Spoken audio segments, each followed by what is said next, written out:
We've already driven the performance variant of the new BMW X3, the M40i, but this is our first opportunity to get behind the wheel of the models that most customers will end up buying, the X320D and X330D. With underpinnings, power plants, and features cribbed from the current 5 Series, BMW says the new X3 builds on the old car's dynamics and improves on its technology and connectivity. We were quietly impressed by these advancements in the X3 M40i, so how do the regular models fare? Engine, transmission, and 0 to 60 miles per hour time as implied by their model designations. The X320D uses BMW's 2-liter turbocharged 4-cylinder diesel engine, while the X330D packs a 3-liter inline-6 turbo diesel. The former develops 187 bhp with 295 pounds-foot of torque available, overcoming a 1,750 kg curb weight to post a 0 to 62 miles per hour of 8 seconds flat. The 30D is, not unsurprisingly, a fair bit quicker. Maximum power here is 261 bhp, and it develops half as much torque again as the 20D at 457 pounds-foot. There's more weight to lug around, 70 kilograms more, in fact, but the 30D still manages to reach 60 miles per hour in 5.8 seconds from rest and go on to 149 miles per hour. For comparison, the X3 M40i is a second quicker to 62 miles per hour and hits its limiter 6 miles per hour later. No manual transmission is offered. Customers of the previous generation rarely ticked that box, according to BMW, so an 8-speed ZF-developed Steptronic automatic transmission is the only one available. There are no two-wheel drive models this time around either, all-wheel drive is standard. Technical highlights: BMW claims the X3 is the most aerodynamically efficient car in its class, with a drag coefficient of 0.29. Still some way behind conventional, non-SUV cars, the 5 Series on which the X3 is based dips as low as 0.22, and has a smaller frontal area too. While that might have compromised refinement next to a 5 Series, the new X3 has been filled with extra cladding and, for 120 pounds, acoustic glazing, which cuts noise to minimal levels. Wheels start an inch bigger than before, from 18 inches, and M Sport models come as standard with upgraded brakes with 4-piston calipers up front.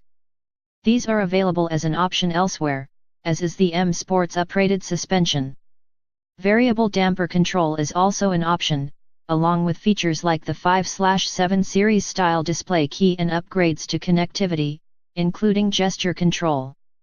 Some semi-autonomous features are available under the guise of BMW Personal Copilot. What's it like to drive? We drove both engines in M Sport specification, with its upgraded suspension and brakes, a trim level that the majority of UK customers will opt for when the time comes to sign on the dotted line. Visually this adds a dash of aggression to the X3's shape, but unless you're already familiar with the previous car you'll probably struggle to distinguish this one as an all-new model.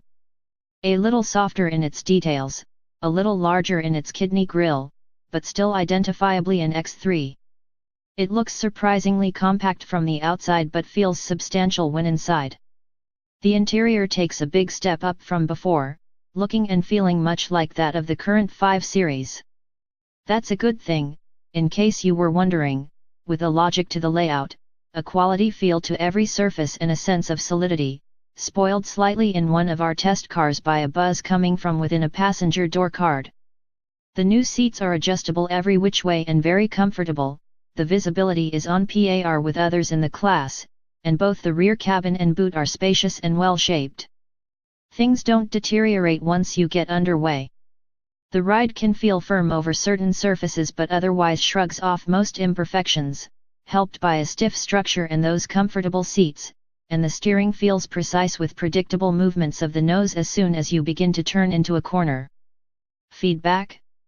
Not really, and the M Sport car's needlessly thick steering wheel rim doesn't help, but combined with good grip, and strong, well-modulated brakes, this is a car whose responses you can trust.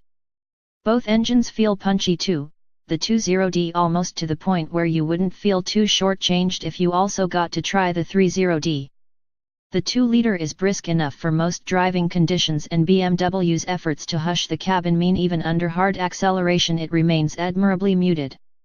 Gearshifts, as we've come to expect from this ZF box, are slick and responsive whether left to their own devices or activated with the paddles on the back of the steering wheel. The 6-pot is undoubtedly more pleasurable to drive, it picks up sooner, moves with more conviction under every throttle input, and sounds creamy smooth even at higher revs. But in the X3 you are less inclined to utilize the performance than you are in a 3 Series or 5 Series, and the X3 M40i delivers more vividly on the entertainment front, so if you are going diesel you might as well opt for the more frugal of the pair. Dull perhaps, but true. Price and rivals, and that rather sums up the X3 experience, at least with the diesel powertrains. Despite the X3's competent chassis, it's not a car you are likely to use out of anything other than utility, and in that scenario, we'd still rather opt for BMW's own outstandingly well-rounded 5 Series Touring.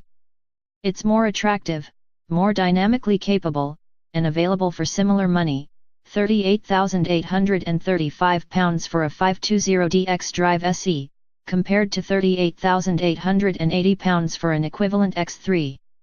For the time being, that's the entry point into X3 ownership, with M Sport models starting at £41,380 and the 30D in SE trim beginning at £44,380. Those numbers are a tad more than a Mercedes GLC, £36,380 in 220D SE trim, £42,185 for the 6-cylinder 350D SE, but less than a Porsche Macan S diesel, competitor for the 30D, which is £45,942. The X3 is probably the most practical option of that selection, though we'd opt for the Porsche if we wanted a little more fun, though we'd still have an eye on that 5 Series Touring.